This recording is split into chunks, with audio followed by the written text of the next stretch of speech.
justice, thank you for standing here today. For over 22 months of Israel's bombardment of Gaza, you have kept these protests alive. It is your courage.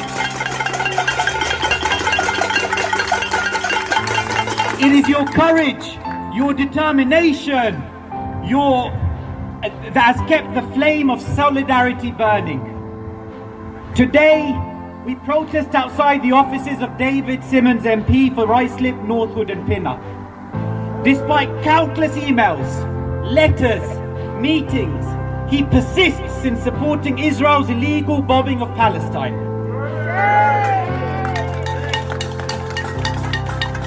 His refusal to denounce these atrocities, or even to recognize the mounting evidence of genocide, is a betrayal of our collective demands for accountability. Just days ago, Israel bombed Nasser Hospital, and horrifically, after the first strike, when rescue workers arrived, they bombed it again. The footage captured live this atrocity, and investigations confirmed the hospital was bombed not twice, but 4 times. This is no accident. It is a calculated attack on civilians. What's happening in Gaza is nothing short of genocide. This is not merely our view. It is a conclusion of bodies, including a UN Special Committee, Amnesty International, Médecins Sans Frontières, Physicians for Human Rights Israel, genocide scholars, and international law experts. Yet David Simmonds claims to know better, refusing to recognize genocide and endorsing continued arms sales to Israel in the name of self-defense. When shame.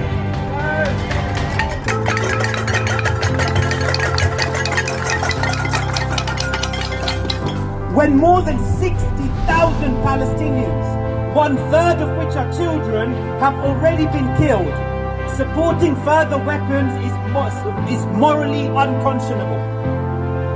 The UN Stop Hunger Monitor has declared a famine in Gaza, caused not by nature, but by deliberate blockade and restriction.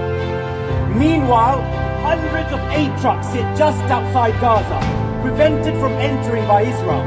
This manufactured famine is yet another tool of destruction. Israeli ministers themselves have made clear from the start what their intentions are. Israeli Defense Minister Yoav Gallant: "We are fighting human animals and we are acting accordingly." Israeli Finance Minister Bezalel Smotrich warned total annihilation and declared that Gaza would be entirely destroyed. Heritage Minister Amichai Eliyahu said the government was rushing to erase Gaza. These are not fringe comments. They represent official rhetoric from sitting Israeli ministers, signaling an explicit intent to annihilate, displace or erase Palestinians. The recent decision by Netanyahu's government to fully occupy Gaza cements the intent behind these words. This is not a war against any organization. It is a campaign of ethnically cleansing Palestine. Netanyahu plans to seize the entire Gaza Strip and remove any remaining Palestinian presence. When David Simmonds asserts Israel must be allowed to complete 100% of what it wants to do, he is effectively endorsing genocide and ethnic cleansing.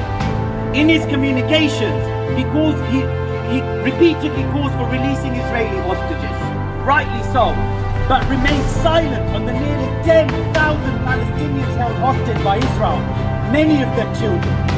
This differential valuation of Palestinian lives, this erosion of their humanity, is why we have taken to the streets. We must organize, mobilize, and vote such individuals out of power. We must ensure that those who perpetrate, support, or enable genocide are held accountable, legally, politically, and morally.